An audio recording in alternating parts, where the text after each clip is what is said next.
Each year in America, 5,000 people die because of workplace accidents.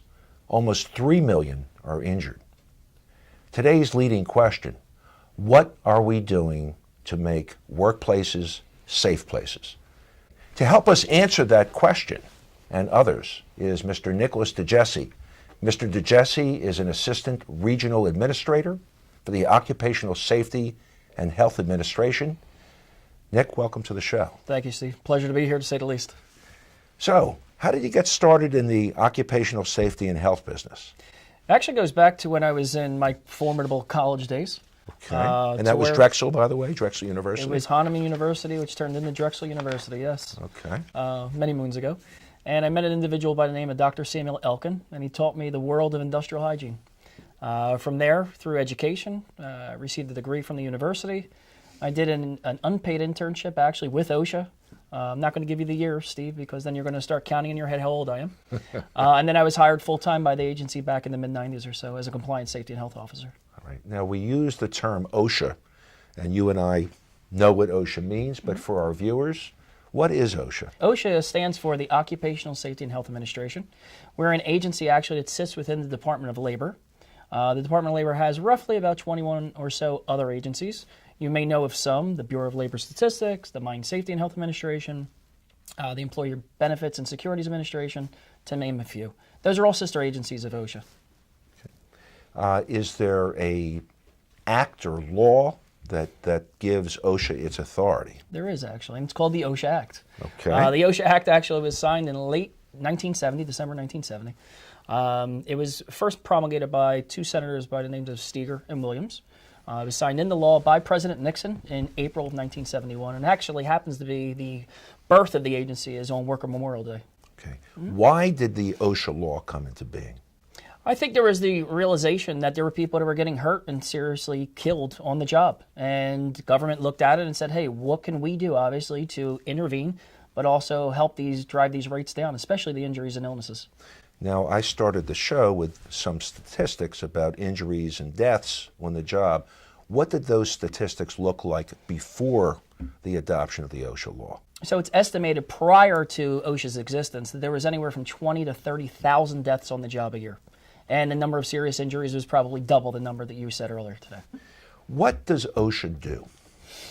OSHA has really two large tenets when it comes to what we do and how we do it. One, everyone knows us for our enforcement. And our enforcement is we put out standards and regulations. We go out to workplaces to ensure that the employers are obviously adhering to those standards. That's what everyone really knows OSHA about. OSHA also has an arm we call compliance assistance, to where we do training and education, to where we do outreach, to where we do interviews like this, or we do speeches to the general public or associations. We have consultative services that are out there, plus we do what we call state plan oversight out of the regional office. So again, with those two arms at least, OSHA is trying to accomplish its mission, which is to assure that everybody has a safe and healthful work environment at their place of employment. So at the end of the day, is the priority employee safety? It is only employee safety, and that's how obviously the standards and the guidance are written, to ensure that people go home with all 10 toes and all 10 fingers, the same way they showed up in the morning. All right, let's break down those two concepts. Let's start with enforcement. So how does OSHA go about fulfilling its responsibilities with respect to the enforcement arm? Sure. So there's multiple ways that the agency gets out to do inspections. One could be through targeted enforcement. When we look at a certain industry that we realize is incurring a high injury and illness rate, those facilities then get placed on a program planned list. The other mechanism that we have is complaints and referrals that come from obviously employees and or other governmental agencies. We do imminent danger inspections where there's an allegation into us that says, hey, someone is working in this situation. They could obviously be either critically injured or killed, that we go run out and do. And then unfortunately, there's the fatalities and the incidents that we spoke about earlier. And that's the prioritization of the agency too. We start with the imminent dangers because we have an individual there that potentially could get hurt or get killed. Complaints and referrals after that, fatalities, investigations, and then our programmed list at the end. Well, does OSHA go out looking for violations? Well, OSHA goes out to ensure that employers are adhering to the standards. there's going to be different mechanisms that get us out there to do the inspections. Now, if we're at, let's say, Steve Wigrizer Incorporated, no offense, I know that doesn't exist, and we're driving back to the office and we see something along the way, we have a dual authority, obviously, to go out there and take a look at things and also address it. I'll give you a classic example from the days even when I was in the field. I would go out to this lovely area, Chester County, but on the way back, I might see something in the construction realm that I would say, hey, this is very hazardous and could still kill someone. So what would I do? I would call into the office, get permission to inspect, and then I would open up an investigation at that point. Okay, well, assuming that an OSHA compliance officer does not see something, right, how could a problem be brought to the attention of the agency? What are the other ways? There's multiple ways, actually. So there could be a representative that will call us. They could also file online. We do have an online complaint system that folks do send inquiries into, or at least complaints into, that we monitor every day in each of the area offices that we have throughout the country. Or it could be phone calls to each of the area offices. In our region, at least, we have 10 area offices that are from Pennsylvania down through D.C., and we have a compliance officer answering the phone from 8 o'clock to 4:30 every day. Then the point of them being there is to take those complaints, but also to ask technical questions that come into the agency too. Right, as long as we're talking about a number, is there a number our viewers can know so that if they see a problem, they see an unsafe condition on the job, or they witness, activity on a job site that looks unsafe, who should they call? So they can call actually multiple numbers. If it's between 8 o'clock to 4:30, they could call whatever area or office has jurisdiction in that geographical boundary. So, for example, the Philadelphia area office has jurisdiction in Philadelphia, Chester, and Delaware counties. Okay. You would call 215-597-4955, and you would speak to someone there. Now, if you were in Bucks County or Montgomery County, then it's our Allentown area office, and their number is 267-429-7542. So those two offices obviously cover, the various counties. After hours, you would always call our 1-800 number. So we have a 1-800 number, 321-OSHA, which is 6742. And that number is manned, if I can use that terminology, 24/7. So when we are not in the office, at least, we'll call the 1-800 number line, then that number will call down to the applicable area office, and then the area office could go out and address the issue. Right, and these would be numbers to call to report unsafe conditions that are not being resolved by management or whoever is responsible for the job site. Correct. Okay. Now, when and under what circumstances is an employer obliged to make a report to OSHA? Okay, so there's several criteria for an employer to actually call their local area office. One is if they have a fatality on the job. They have to do that within 8 working hours. The other conditions are when they have an amputation at the facility, an employee loss of an eye, or if they have a hospitalization of a worker. Those have to be reported to the local jurisdiction within 24 hours. Right. So if a worker is injured, perhaps injures his or her neck or back, but does not go to the hospital, that is not a reportable matter. Correct. It's not reportable to the agency, but it may be recordable per our standards when it comes to our record keeping. Okay, now what does that mean? Sure. So each year we obviously ask the employer, and they're required to keep an injury illness log. So they record it on that log, is what it comes down to. But again, it wouldn't be reportable to the agency. It's just recordable as an injury or illness.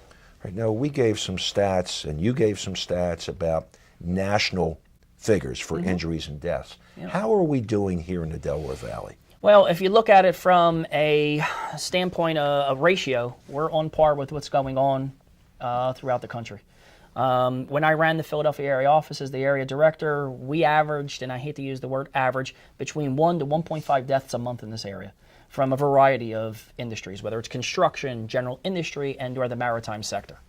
We're continuing to see that. I think my last year as area director, actually, we had the number under 10. That's the first time ever in the area that we had within those 3 counties less than 10 employees fatally injured on the job. And what do you attribute the decline in fatalities to? I think it's a combination of things. I think it's obviously our fair and balanced enforcement. I think it's our compliance assistance activities, which we've ramped up in the past few years. I also think that it's employers recognizing that in order to be viable in this global economy, to compete with other companies, they realize the value of their human capital, which is their employees. So safety makes good business sense. Oh, absolutely it does. And I think we can demonstrate through various studies, whether it's a Safety Pays or it's a facility out of Ohio that's one of our SHARP participants, which again is one of our cooperative programs, has shown not only a decline in overall injuries and illnesses by 80%, but they've shown bottom line statistics that have gone through the roof. That's not only money, which everybody looks at, but it's also employee morale when it comes to what they're doing. I mean, you manage, Steve, so who's better for you, the happy worker or the sad worker? Who's more productive for you? Obviously, the happy and safe and healthy worker. So those are the folks and these are the things that we see in these success stories, and it's fantastic to actually see. What are the most common causes of workplace injuries and deaths? Depends on the sector. And what I mean by that is if I go into healthcare, I could probably point out to you, and you had mentioned it earlier, that most of the injuries that are occurring in that sector are musculoskeletal issues, ergonomic type issues, lifting people, transferring people. So you're incurring those musculoskeletal disorders with the neck, the back, the hips, the legs, the lower body, so on and so forth. If you get into the construction realm, what is killing people most often are falls from elevation. And that has been the leading killer in construction. Since I started in the mid-90s, it's still the leading killer up to this day. It actually accounts for about 40% of all deaths in construction across this country. And actually falls are still our most violated standard throughout the country, and it's also the leading killer in other industries too. All right, now when you say the most violated standard, what does that mean? That means statistically, when we look at all the inspections we do across the country, the standards that are related to falls and fall protection are the ones that are cited most often, where a citation is given to the employer. All right, well, I didn't want to dive too deeply into the specifics of the regulations, but because it represents such a large percentage of the injuries and deaths that you see, what in a nutshell are the regulations with respect to fall prevention? So if you're in the construction realm, you're looking at the standards that are related to 1926 450, which is our scaffolding standard. You're looking at 1926.500 and beyond for fall protection. That's the general duty to have fall protection. You're looking at our subpart X, which is for ladders also. And the interesting thing, everyone thinks, hey, I have to work 600 feet up in the air and I'm going to die, obviously, when I fall off from 600 feet. The majority of the fatalities, about 40% of the total fall fatalities, are from heights from 6 to 15 feet. So think about that, Steve. So, but what do the regulations actually require? I mean, obviously there's some type of fall protection required. Could you explain that to our viewers, please? Sure, absolutely. So if you're in the construction realm, there's a duty to provide fall protection for any worker that is working at an elevation greater than 6 feet. When you're working on a scaffold, though, it's actually at 10 foot. There's some little nuances, obviously, that are out there, especially when you're doing iron work. They can go up to about 25 to 30 feet, depending on the operation they're doing. But general sense of the word, if you're doing any type of construction, it's a 6-foot rule. If you're in general industry, though, we have a 4-foot rule. So that's a little bit of a change there. All right. So bottom line is employees who need to work at height need to be protected against falls. Absolutely. All right. Absolutely. And part of that is, again, it goes back to planning the job out, training the individuals on the work operation, and then equipping them the right way with the right equipment. I am a huge fan of never using any type of personal fall arrest system or personal protective equipment. If I could engineer out the issue, or I could use some positive means to protect a person from falling, that's the road that I go down, instead of putting somebody in personal protective equipment. All right, but if somebody's working at height, for example, on a roof, I mean, there are situations where workers have to be exposed to a potential fall in order to do their job, I presume. Correct. I mean, and again, depending on what that operation is, we can use a physical means such as a guardrail system, or we could work out of an aerial lift or a scissors lift, so we don't have to put them in that situation where they're going to fall off a roof, or we can install a personal fall arrest system made of proper components to where now they are tied off on the rope so they can successfully do their work. Absolutely. So that begins to get to the education of employers component, which we'll talk about in a minute. But while we're talking about the topic of hazards, I mean, what are the most hazardous industries in your view? All of them have, obviously, some inherent hazards to them. You look at the construction realm, whether you are building or demolishing, there are going to be inherent hazards along the way. You can go into healthcare, and what is hurting the folks that are in healthcare? A lot of the lifting and transferring folks, the needle stick injuries, the exposure to blood that comes about. Folks that work in the transportation sector, there's a lot of things that happen while in transport to where there's transportation incidents and transportation fatalities. So those are there. Our sister agency, the Mine Safety and Health Administration, obviously deals with the mines. That's not us, but they deal with the mines. There's a lot of things that happen in mines between noise issues, between explosions, between explosive atmospheres, and obviously coal, which can cause cancer over a period of time. It's the way you're exposed to it. So it depends, again, what that industry sector is. So if falls represent the leading cause of injuries, what other violations are you seeing when you go to job sites? So again, depending on the sector, and I hate to say it that way, the main culprits that we see are falls. We see electrical issues, people exposed to live parts or live pieces of equipment. We see folks that are getting struck by equipment or caught in between equipment. And those tend to be actually the 4 leading killers in construction, and also the 4 leading injury sources in construction too. Again, when you go into a general industry environment, it depends, and it's case-by-case basis. But if you even look at what is most violated in those standards, you go back to falls, you go back to hazard communication, where people are working with chemicals that are not educated on the chemical that they're working with, and some other things, working surfaces, and personal protective equipment, things of that nature. So, have the number of violations, the number of citations, remain constant over the course of your career? Are they going up? They're going down? What's going on? They've actually gone down since I started in the mid-90s. And we, not only regionally, but also nationally, we average about 3 violations per inspection of all the different industry sectors that we get into. When I started, it was a little higher than that, actually. It was probably upwards of about 4.5, if I recall correctly. So, what do you attribute that to? Again, I think it's balanced enforcement from us. I think it's our compliance assistance efforts. I think it's employers actually recognizing the value of providing a safe and healthful work environment. And I think that's part of it. And of course, there's outside forces such as worker comp cost, insurance costs that actually are decreased when in fact you're providing that safe and sound environment. Right.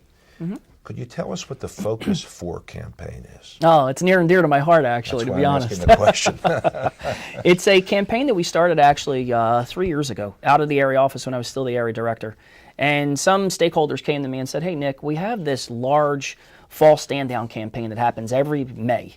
From May 1st all the way to the end of the month, we try to recognize falls and say, look, falls are the leading killer in all industry. Let's take a look at it. So a few folks came to me and said, well, what about the other 3 killers that are in construction? What about the electrical hazards? What about folks that are working in excavations? What about the folks that are caught in between equipment or struck by equipment? What about our folks that are working on the highways behind traffic cones and all? Why don't we, shed some light on that and actually put awareness out there? I said, okay. I said, well, let's go for it. Let's do a Focus 4 campaign. So the Focus 4 campaign really focuses in on those 4 leading killers within construction, and it's to raise awareness of what exactly is going on out there in industry, especially in the construction industry. Construction, the statistics, unfortunately, just came back again for 2016. Construction still accounts for 20% of all the fatalities across the country. So of the 5,000, about 1,000 or so are in construction. Right. So to be exact, it was 991 during calendar year 2016. And guess what 40% of those fatalities are related to, Steve? Falls. There you go. So, again, with the Focus 4 campaign, we'll start this year in March. March 1st, we kick off our first month, which is going to focus on electrical hazards. Right. And we work with the Mid-Atlantic Construction Safety Council. We work with our consultative projects and also our state partners to come up with useful toolbox talks that we ship out to industry, we ship out to associations, we ship out to our partners and our alliance members, and we say, hey, use these things. Let's see the impact. Let's get this on the front burner. Let us raise the awareness of what's going on out there. So most of those toolbox talks do focus in on a specific hazard, but that also has a little anecdotal story to go along with it, an actual incident that says, okay, so on this date, such and such was doing this type of work, and this was the outcome. What's going on in this work site? What are we doing to prevent an incident like that? What do you see in your normal daily routine that you're encountering that you could actually eliminate? And that's what the Toolbox Talk is designed to do. Now, are any of these materials available to the public? They are, actually, yes. How would they get a hold of these materials? Well, we ship them out via email, actually. I've been trying to do, and my fingers are crossed, to do a posting on the website, but it hasn't worked as of yet. So most of what I do is ship out via email. We ship out to the associations and our stakeholder base that is out there throughout the entire region. So in March, they'll receive a package of electrical toolbox talks. In April, we'll do our Struck By month, and that actually coincides with the Federal Highways campaign of Go Orange, and you've probably seen Go Orange out there with all the billboards, to where they're looking at, obviously, folks that are working in those work zones and not getting struck by drivers or, obviously, equipment. May, I said we'll do fall stand down, and that's a national campaign that the agency actually runs, but we delve into that. And we actually moved our caught in months from February of last year when we did it to June this year, because we're partnering with NUCA, which is the National Utility Contractor Association, and another association called NACSA. It's the National Excavation Safety Equipment folks, to where in June we're really focusing in on excavation and trenching safety, because we've seen a spike in the number of fatalities and serious injuries in that sector. Okay, let's dive into that for a moment. Let's go. No pun intended. So, No. why do you think you're seeing additional injuries and deaths in trench accidents? I think it's a variety of issues. In looking at some of the things that are going on, one, we're seeing a lot more development all over the place when it comes to construction. We're seeing a lot more, obviously, foundational work that needs to get done, people going down in the holes.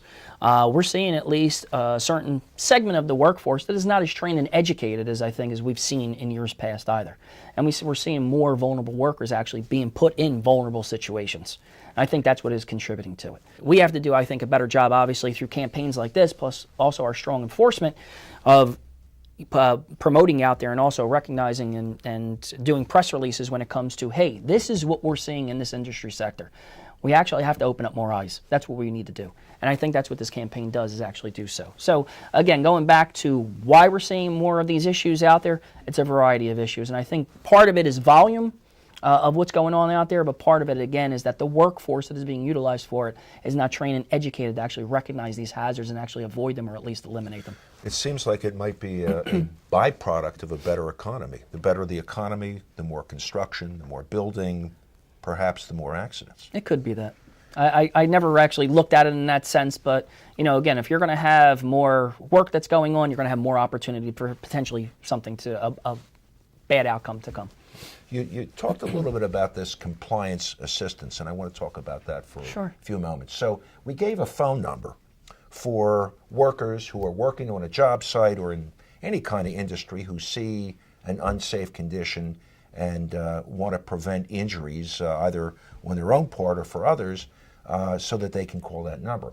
What about an employer who may be watching this show? Maybe it strikes a resonant chord.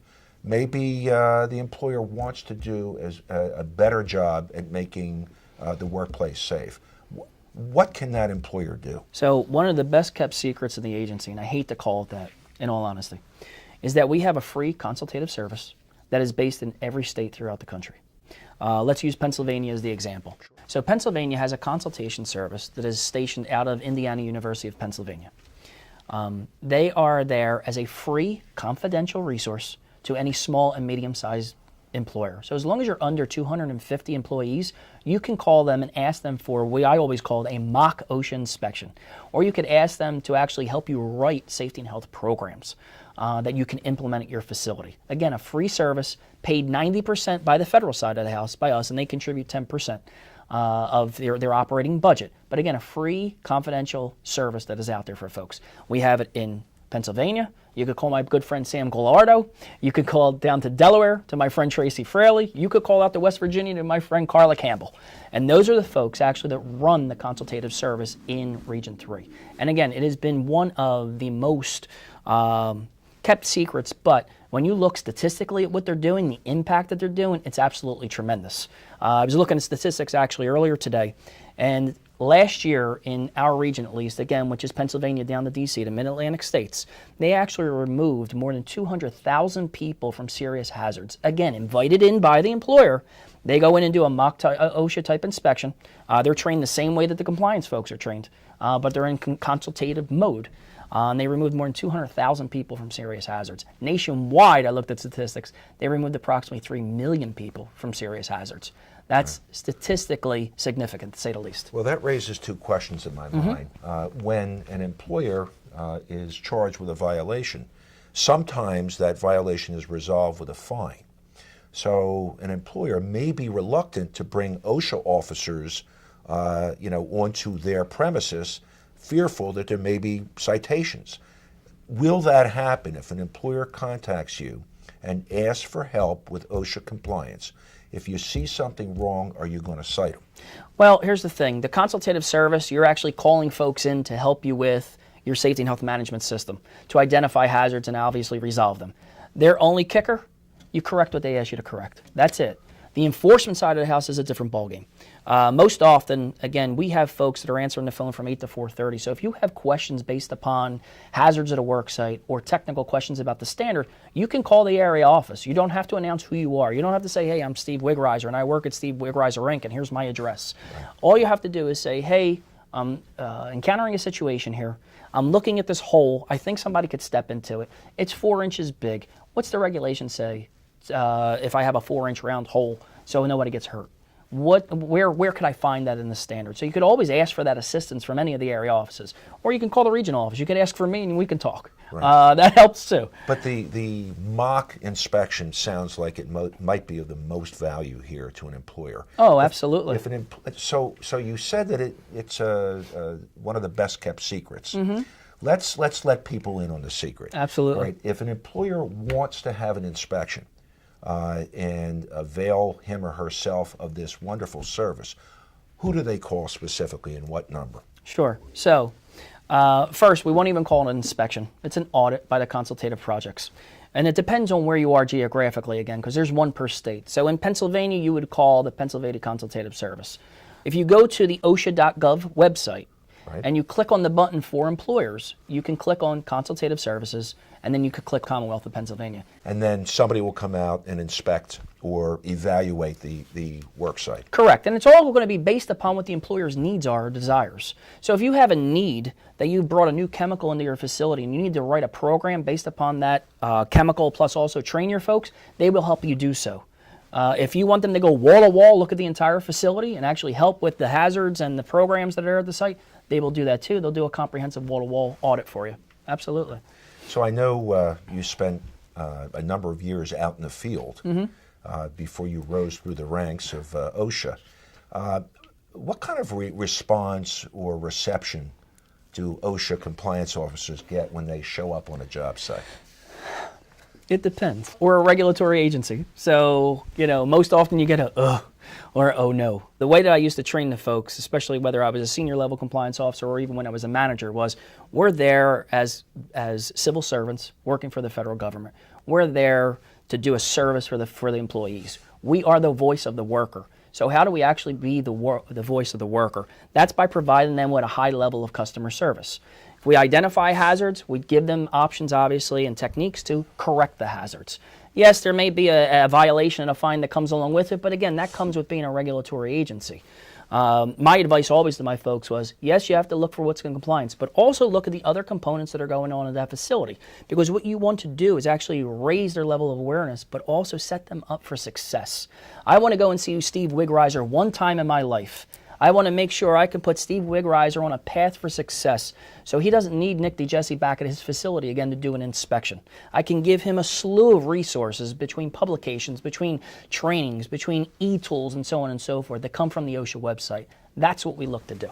Well, you say you're out there for the employee. It really sounds like you're also there for the employer, because a safe workplace makes good business sense, doesn't it? Absolutely. I mean, and the Act is written that way to where it's the employer's responsibility to do X, Y, and Z, but what the employer obviously implements at the facility, that's going to have a direct effect down on the employees, and obviously their morale and also the human capital of your business. And one of the things that we've done in the past 2 years is come up with something we call the Safe and Sound campaign. And in that Safe and Sound campaign, we really push out and promote the fact that a safe business is also a sound business. And we can show, again, statistically, the impact that it has to have a safe workplace. Absolutely. I think people are wondering if OSHA comes out to a workplace and sees a violation and there isn't an injury, there isn't a fatality, what kind of fines are we talking about here? How much are employers required to pay? Sure. So, again, it would depend on the type of violation.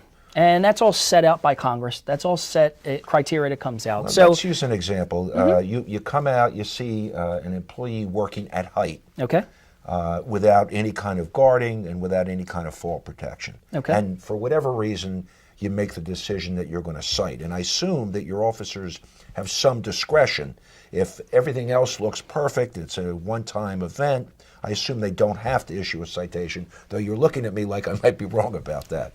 Well, if we find a hazard, we want to eliminate the hazard. Whether that results in a citation or not, that goes through management at the local office, and then management make that decision. Okay. Keeping in mind that we have to have prima facie elements, so the violation, can stand on its own. So of course we have to have some hazardous condition. We have to have an employee exposed to that condition.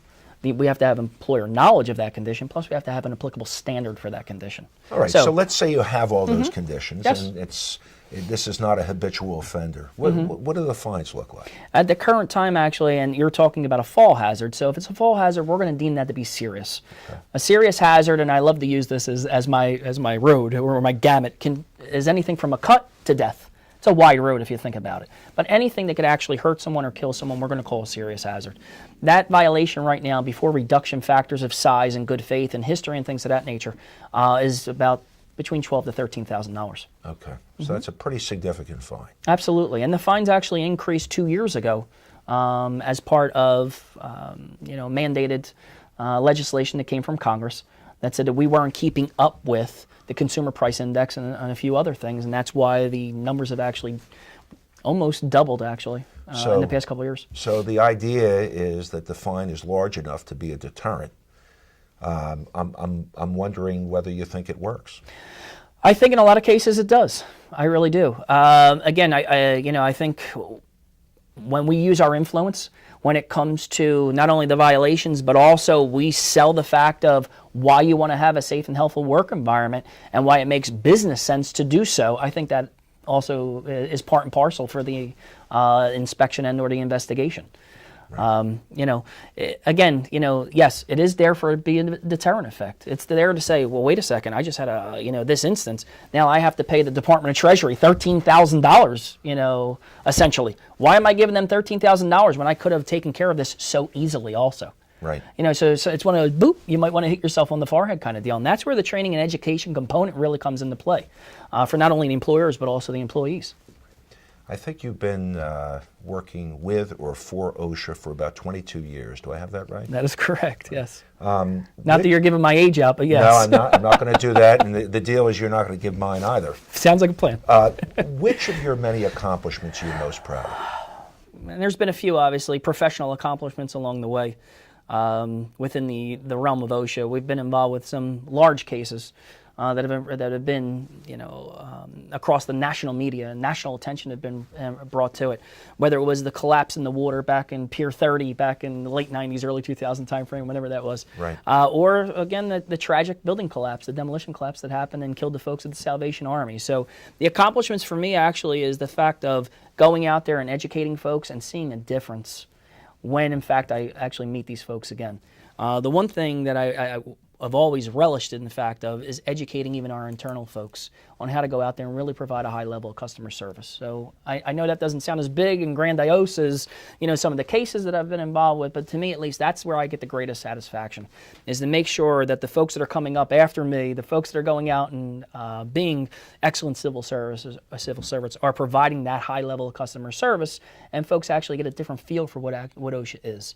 Because again, as you asked earlier, what's the normal response? It's a kind of thing. But by the time you leave, you actually get a thank you, because people actually start to understand that, hey, you're there obviously in regulatory form, but you're also there to set them up for success and make them better. Are there specific jobs or industries that you are most concerned about sitting here today? I would probably say construction first and foremost, because of the amount of work that I see going on, not only obviously in the city of Philadelphia, but around the city of Philadelphia. If you look at any of the major cities right now, there's a lot of development and redevelopment going on. And in those areas, we see a lot of folks that are being exposed to high-risk operations and not being provided or afforded the protection to go home at the end of the day. So that's one of them. I've always been a little nervous of the maritime sector. When you go down the waterfront, they're doing a stevedoring operation, or they're doing some marine repair or ship repair or whatever. Those are obviously industries that have inherent hazards. So it behooves us, and obviously it behooves the employer, to do a lot of planning when it comes to what the job is, recognize what those hazards are that are associated with that work operation, and eliminate the hazard totally. One of the terms that I know you're fond of using, and we've spoken on other occasions, is culture of safety. What does that mean? Culture to me, obviously, is your values. It's your core beliefs when it comes to providing that safe and healthful work environment. It really is the essence of you as a person, but also the essence of your facility, the essence of your work product, the pride that you take in what you do. I love the fact that OSHA has always had a mission statement, and again, I've worked for other federal agencies that have mission statements too, but the mission statement really drives the work that we do to assure, so far as possible, that every working man and woman has a safe and healthful work environment or a workplace. It's a huge mission if you think about it, because there's 10 to 12 million employers or workplaces throughout this country. But we look at that mission and we say, hey, we do these things obviously to have an impact on that mission kind of deal. And culture comes based upon management leadership, commitment to safety and health. It comes with worker participation. It comes along with identifying hazards in the workplace and how to prevent those hazards. That's where culture really comes from. And fortunately, we have within our realm of compliance assistance our voluntary protection program. And in our region, at least, we have 150 or so companies that really understand what culture means. Because when we go in there, it's the employees that are telling us, hey, this is what we're doing. Hey, if I ask for X, not only do I get X, Steve, I get X, Y, Z, and A, B, and C. That's what culture is to me. That's where you have, obviously, the people on the ground doing the work, actually operating the machinery, taking care of what's going on at the facility. It's not just a top-down approach. It's a bottom-up approach, and it's side-to-side also. It's lateral. It sounds to me like you really can't have a safe workplace unless you have that culture of safety. Would you agree with that? Yeah, there has to be some level of safety, obviously, to have folks not exposed to hazards. But for those companies that I had mentioned, that culture is up here. Recognizing this too. Let's go back to the enforcement realm. Our standards were mostly adopted back from the late 60s. Has anything changed since the late 60s in this world? Sure. Has technology increased? We live our lives between our thumbs at this point. You can find an app for everything under the sun at this point, right? Sure. Okay, so if our standards are still what was done back in the late 60s, when you grade our standards totally, they're basically a C+. They're minimum standards. So folks have to realize and say, okay, so how hard really is it to comply if you're complying with a C+? Just think about that. You got to let that percolate a little bit too, because when you went to school, Steve, and I know you're a little proud of yourself going to school, you didn't want C+. You're looking for A+ all the time. I'm in the same mode. Why would I want a C+ for a grade? I want an A. I want an A+ kind of deal. So if our standards are written as such, trying to comply is not as difficult actually as you think about it. If you look into your crystal ball, knowing everything you know, where do you see worker safety in Pennsylvania in the future? Are you optimistic? Are you pessimistic? Are you somewhere in between? I'm optimistic. I'm always going to be optimistic. I look back at when the agency was developed and the amount of fatalities we had, upwards of 30,000 a year. We're at 5,000 a year right now, or a little under 5,000 a year. Is that zero? No. But are we going in the right direction? Are we trending in the right direction? Yes. But hopefully it's through forums like this. Hopefully it's through our compliance assistance and our programs with our alliance members and our partnerships that we actually continue to push what that looks like to get people home the same way they showed up in the morning. 10 toes, 10 fingers, and in that same shape. There you go. Well, we certainly hope that you achieve your goals, and we look forward to a safer Pennsylvania and a safer America. And I believe that thanks to the efforts of people like you, we're going to achieve that goal. I appreciate that, Steve. So, and to our viewers, thank you for watching another edition of The Leading Question. I'm Steve Wigrizer, and tune in next time.